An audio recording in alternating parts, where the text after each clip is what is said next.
Olá, seja muito bem-vindo. Esta é mais uma edição do Memórias dos Aposentados. E hoje o nosso convidado é o Procurador de Justiça aposentado, Dr. Arthur Kogan.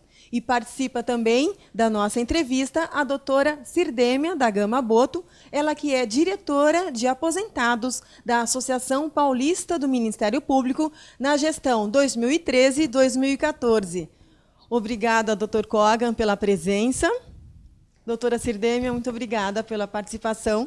Eu que agradeço o seu trabalho, sempre exemplar, e agradeço aqui muito ao Dr. Kogan, que é um ícone da história do Ministério Público.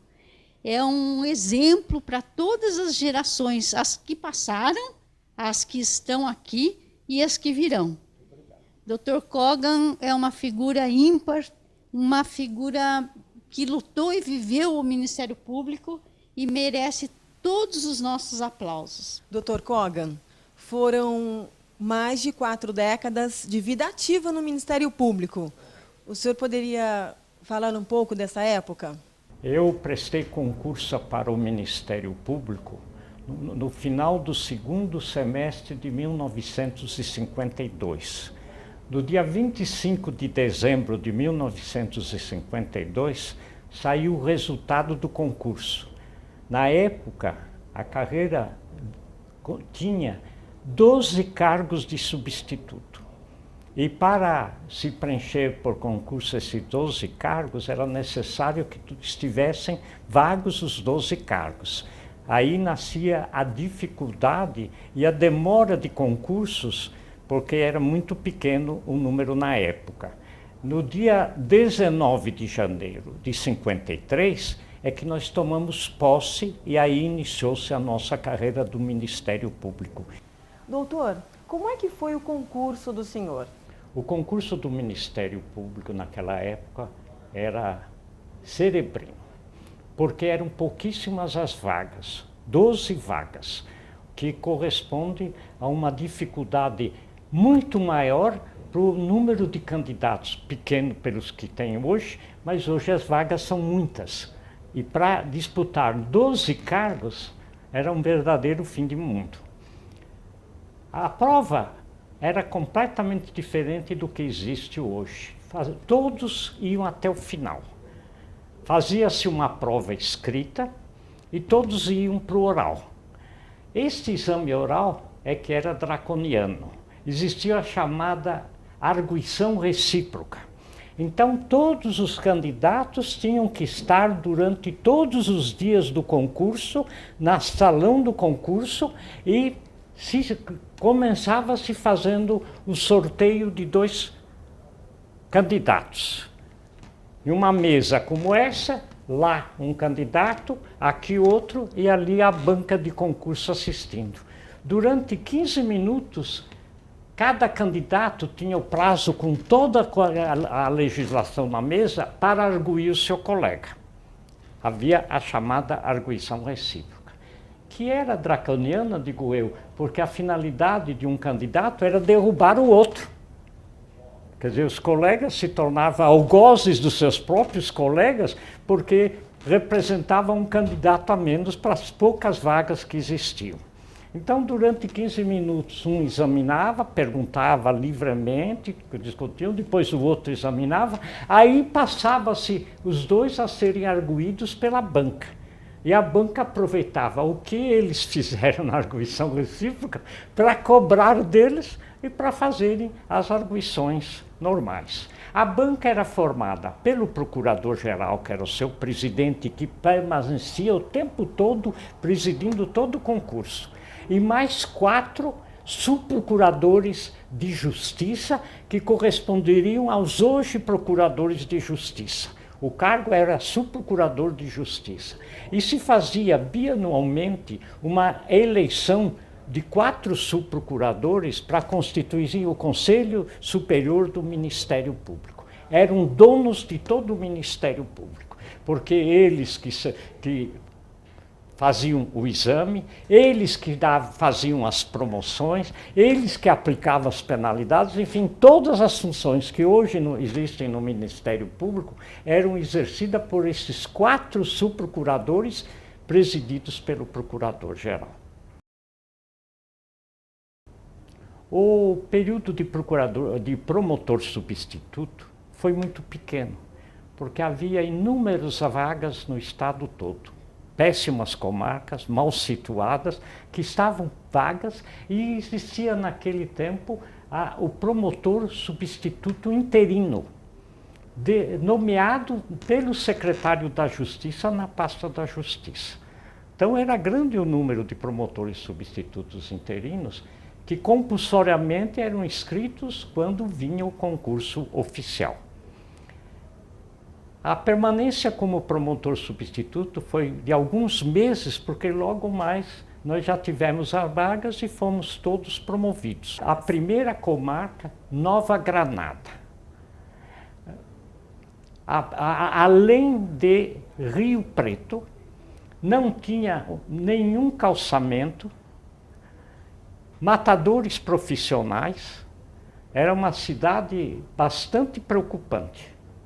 Populosa, a grande criminalidade da época eram as quadrilhas de ladrões de cavalos, que faziam verdadeiros morticínios. Não tínhamos recurso nenhum. A cidade tinha telefone no fórum, na delegacia e no posto telefônico, só. Máquina de escrever, eu carregava a minha dentro da mala de viagem, acostumado do tempo de substituto, porque o cartório não tinha uma máquina para emprestar para o promotor, e era o promotor quem fazia tudo sozinho, não tinha ninguém que o auxiliasse. Então eu permaneci durante 1 ano nesta comarca de Nova Granada, que ela em si me deixou boas lembranças, mas assim, bem draconianas, como eu disse, repito a palavra, porque enfrentei situações muito difíceis. Como é que os moradores viam a presença de um promotor de justiça na cidade? Quando eu assumi, já fazia 2 ou 3 anos que não tinha promotor efetivo. Eu substituí um promotor interino, que com a minha chegada perdeu o cargo, que ele era nomeado livremente, e que tinha prestado concurso e não tinha sido aprovado por várias vezes. Então, promotor sempre tiveram, mas sem qualquer garantia e sem a figura do promotor que nós representávamos.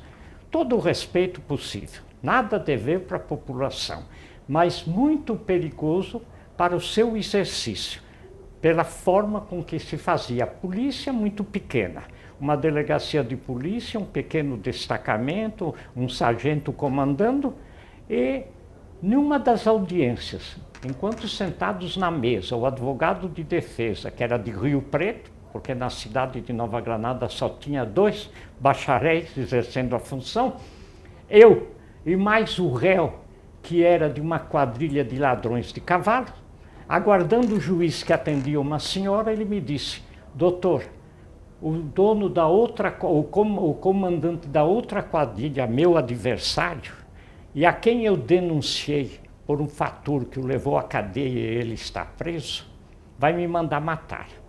E vai me mandar matar por quê? Porque faleceu a senhora dele e começou a correr na cidade o boato de que o seccional de Rio Preto, da polícia, tinha dito que ele poderia vir para o enterro, que ele não seria preso. Quando isso chegou aos meus ouvidos, chamei o delegado da cidade, meu contemporâneo da faculdade, meu calouro no São Francisco, e o instruí para que ele fosse com 2 soldados ao enterro. E se o réu aparecesse, para ele o prender, acompanhar o enterro, depois o trazer para a cadeia. Como não havia segredo na cidade, a minha resolução correu e ele não assistiu o enterro da mulher. Então este adversário dele me dizia: ele não pôde vir ao enterro, está preso por uma tramóia que eu fiz. Ele vai me mandar matar. Isso foi numa quarta-feira, num dia de audiência. Na segunda-feira, quando eu entrei na pensão em que morava e fechei a porta do quarto, rústico, ruim, em que moravam os professores e eu, promotor, umas batidas muito fortes na porta. Eu peguei o revólver e abri a porta, era o delegado que entrou e me disse: Dr. Kogan, acabaram de matar aquele réu.